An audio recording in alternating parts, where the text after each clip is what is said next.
Yes. Okay, hello everybody. It's again a pleasure to be here and to be able to share some words with you, especially about my passion, which is physical mediumship.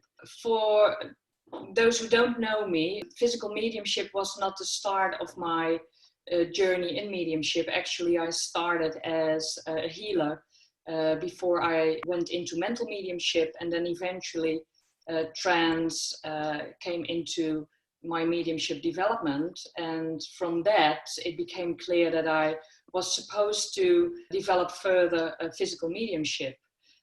I also must say in physical mediumship it hasn't been an easy road, and I think there is no physical medium who will say, oh, it's an easy road and it's something that we just do. And the reason why I'm saying this, and I also want to expand a little on this tonight, is because I also do feel that I wish to say that physical mediumship is not the holy grail that we all should aim for, but it's something sacred, it's something rare, it's something that not everybody on the street corner can develop, because we need the right physical makeup and physiology.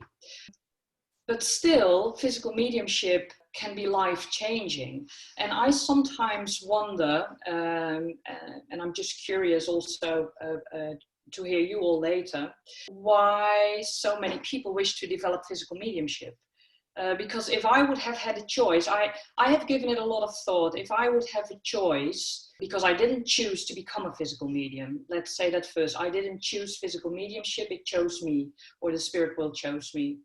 But looking back, if I would have a choice, then I would rather be a sitter in a physical circle than being the medium myself.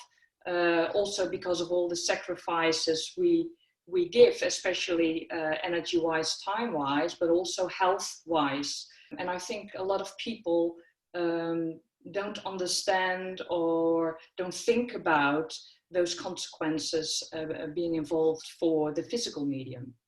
For those, I'm not sure if there are many new people here within this subject, but it might be good to explain a little bit about physical mediumship.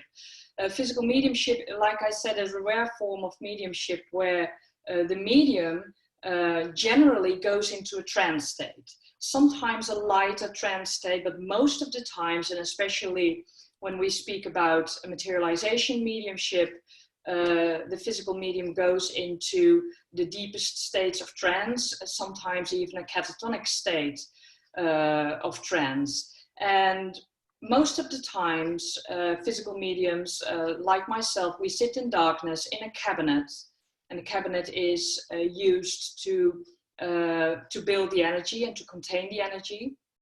It also helps in the materialization process.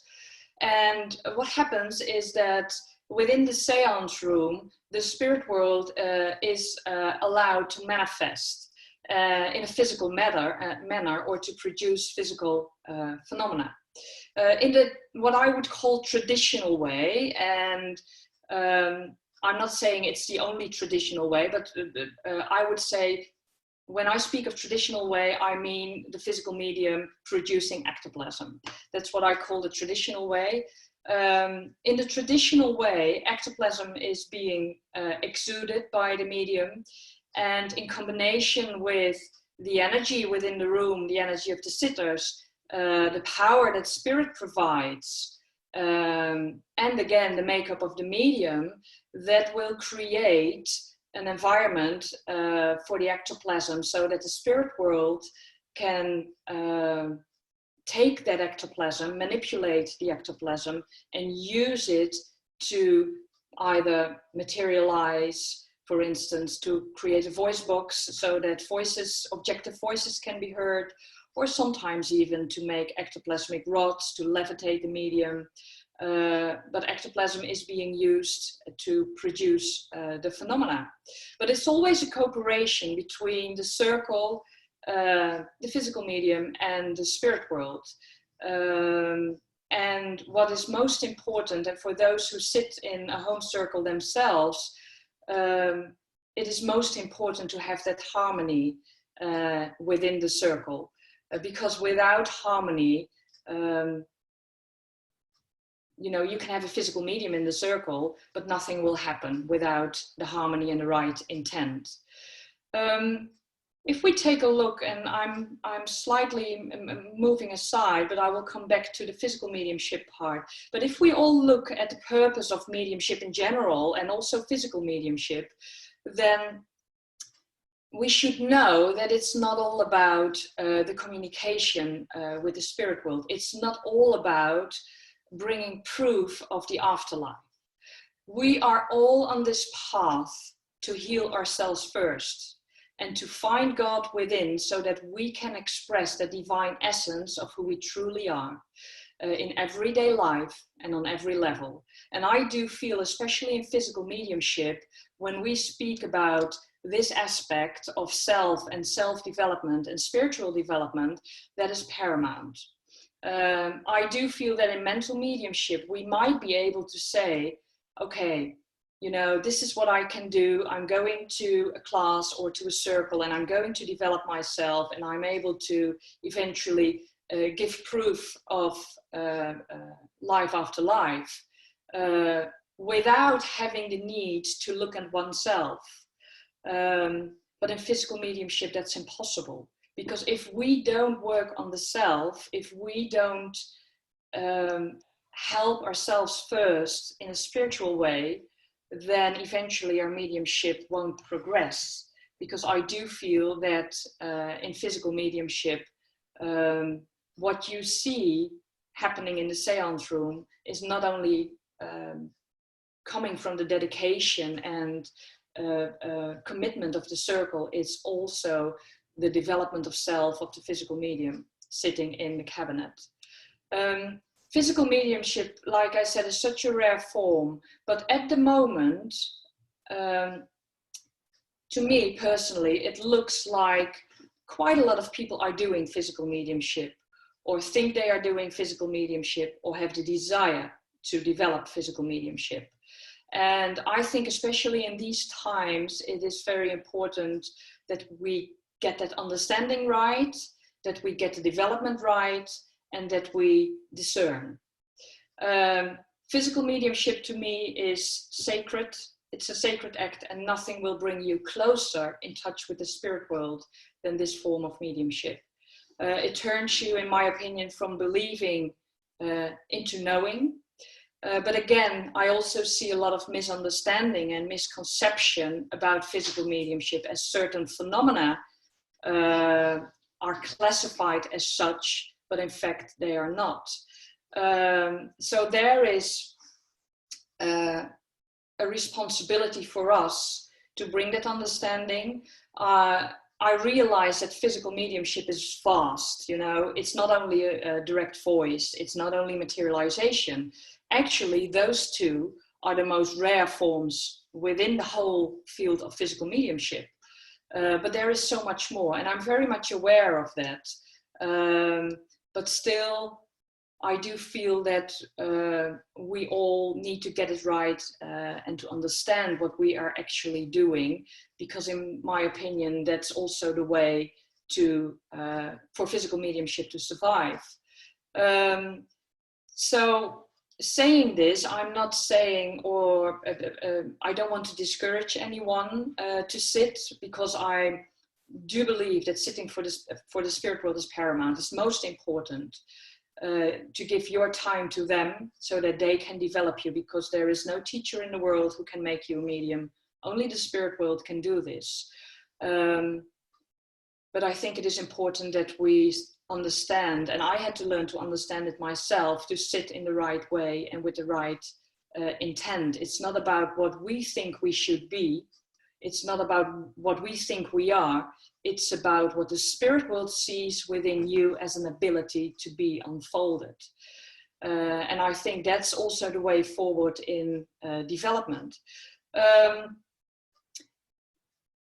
When we look, at social media and some of the places in the world, also in my place, the Phoenix Fellowship also offers courses on trance and physical mediumship. So you might question now, well, why is she saying this? And why would I go to a course like this if I want to develop physical medium, but it's the spirit world developing us? Well, actually, mediumship is all about having an experience and nothing more than that. It's the spirit world developing you. But as a teacher, we can give you that experience, we can give you that guidance, that safe environment, and that support and encouragement to go on and to continue and to keep going.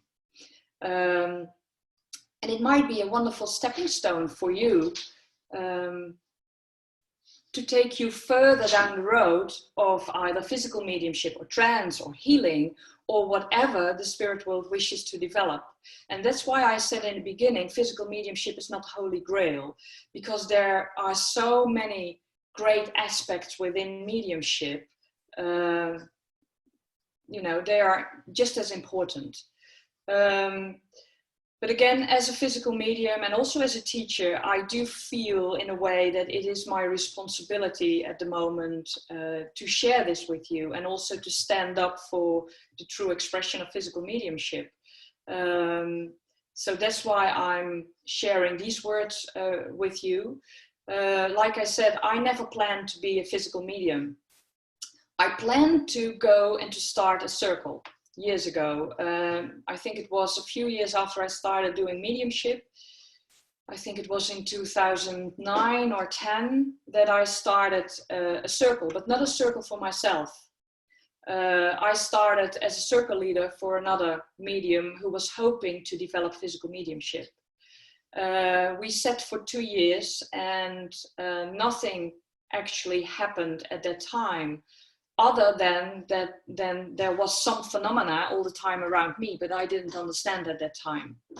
So after 2 years, this circle stopped, and well, I got a strong sign from the spirit world that it should be me sitting in a cabinet.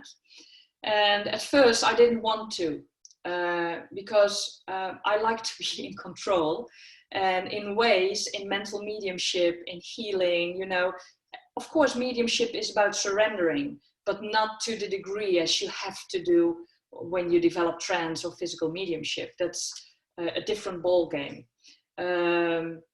But again, the spirit world is a clever world, is an intelligent world, and they will find their ways to let you know if this is your way or not. And this is what happened with me also in my development. I also do believe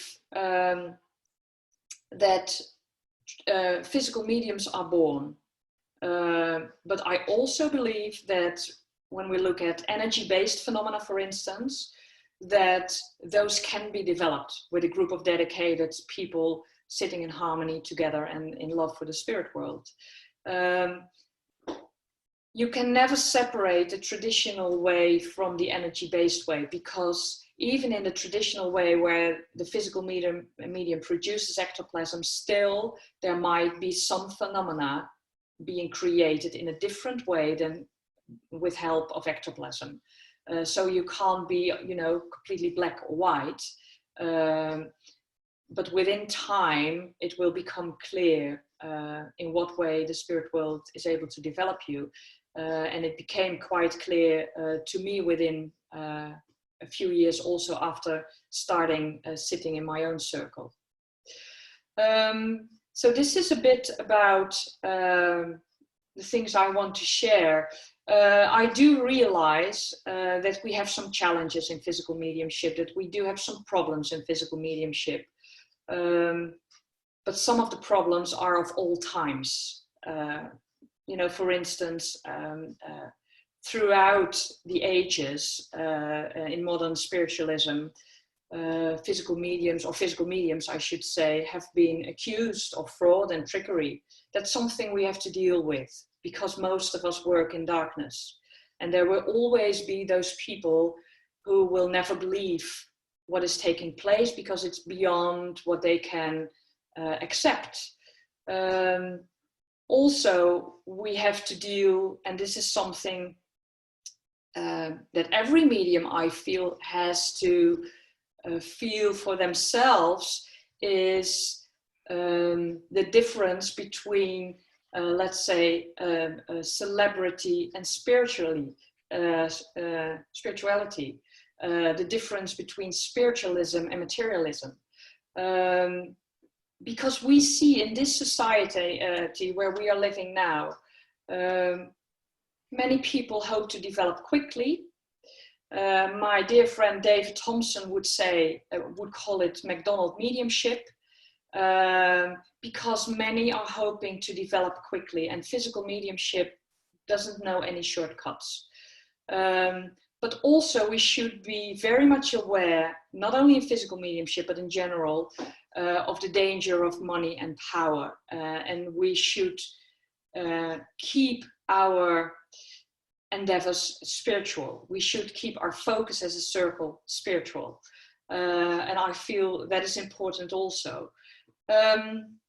There are countries in the world, and I've worked in many countries in the world, where there is not a huge need as a medium to give proof of the afterlife, to give solid proof, let's put it that way, of the afterlife.